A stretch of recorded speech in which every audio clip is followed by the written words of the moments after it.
Hello there. Welcome to the basement. I know this review for Quantumania, at least for me, is coming a little late, but I was without power from Wednesday night at around 10 to 8 till Monday afternoon-ish. So that'd be yesterday at this point. So, obviously I haven't had a chance to drop the video and, life stuff prior to Wednesday between Saturday and Wednesday when I went to see it. So, regardless of the timing, I'm about to talk about Quantumania because I want to talk about it my own self. So, uh, overall, it was alright. Um, it was definitely not a perfect movie by any stretch of the imagination. Definitely does not cross banger territory. I do not hate it as much as some. Um, Although I am not very knowledgeable on the technical aspects of movie making, so I am not going to see as much as others. However, that also means if I see it, it's probably super duper whack. So, um, things I liked about the movie. I will say Kang, obviously number one. Jonathan Majors is so good. I do believe that, yeah, he was pretty much a saving grace of the entire movie, honestly. Um, Once we finally got him. I enjoyed how they handled Hank Pym. Michael Douglas is cool. Michelle Pfeiffer was really good as Janet. Oh, I forget who played Cassie. A lot of people like to bag on Cassie's performance.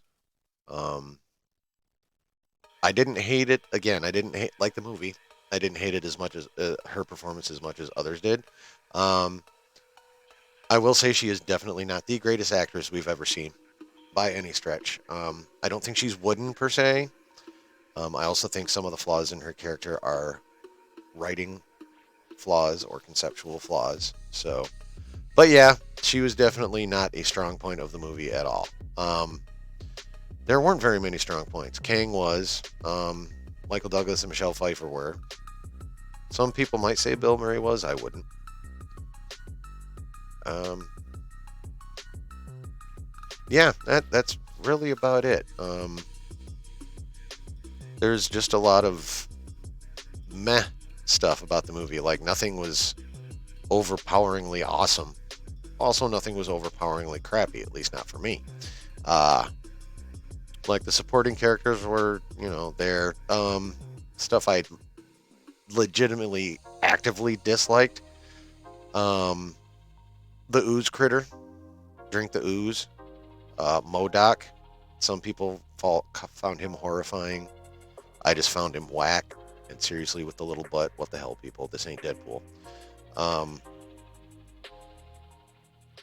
yeah, just the whole. Well, first of all, the overall design concept of Modoc was jacked up.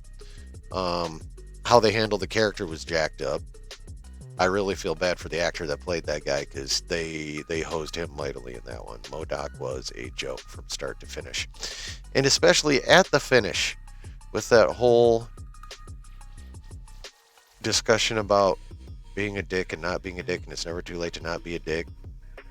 And then his betrayal of Kang being punctuated by "My name is Darren Williams and I am not a dick."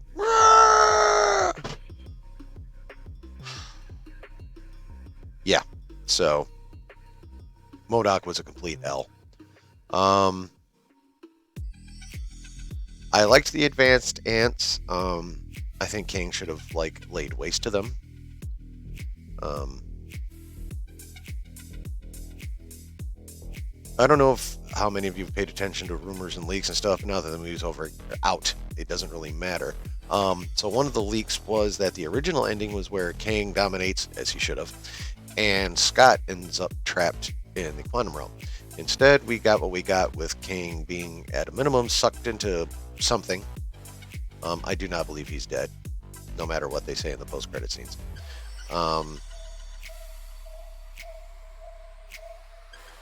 Yeah, it was just kind of whack. Um, the The final scene where he's back with the birthday and how he's being treated differently and stuff, it is kind of curious. Makes me wonder if they somehow ended up, or at least Scott somehow ended up being dumped into a different universe. Not necessarily the 838, because if you recall from Multiverse of Madness, at least some of the 838 was different looking than what we're used to in terms of building design and that kind of thing. So, also traffic lights and stuff like that. So, um, there's potentiality for interesting stuff there, but yeah, I mean, other than that,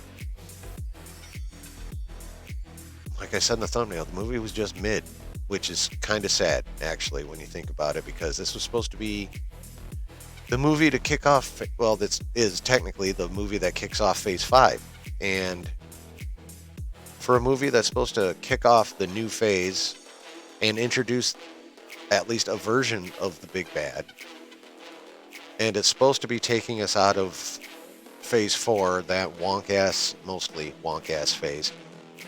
There are exceptions, some debated, some not.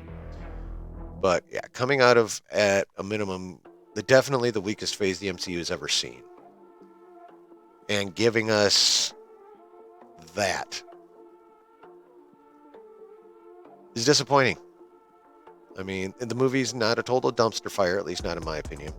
It is definitely not a banger or a slapper or anywhere near the level it should have been for what it was supposed to be.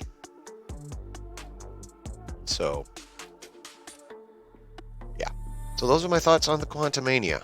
Not a lot to talk about, because there wasn't a lot that was awesome, nor was there a lot that was like ultra crap, at least not for me. It was just, I went into the theater, I watched it, and I walked out of the theater, and I was like, okay, I've seen it. And that pretty much sums it up. I watched the movie, and there it was. So, go ahead and leave some comments. Let me know what you guys thought about the movie. While you're at it, go ahead and see that little thumbs up button down there. Go ahead and just give that a little touch. While you're at it, that rectangle next to it with that word that starts with S and ends with subscribe, go ahead and tap that puppy too. Join this fun, chill community. That's what it's about here. It's just having a good time talking about fun stuff. Not even always necessarily nerdy stuff, although that's the primary focus. I mean, the name of the channel is Chilling in the Basement. It ain't just nerdy stuff that's talked about in a basement. Plenty of other stuff too. But mostly nerdy stuff. Let's admit it. So go ahead, like and subscribe. And like I always say, there's always a good time to be had when you're chilling in the basement.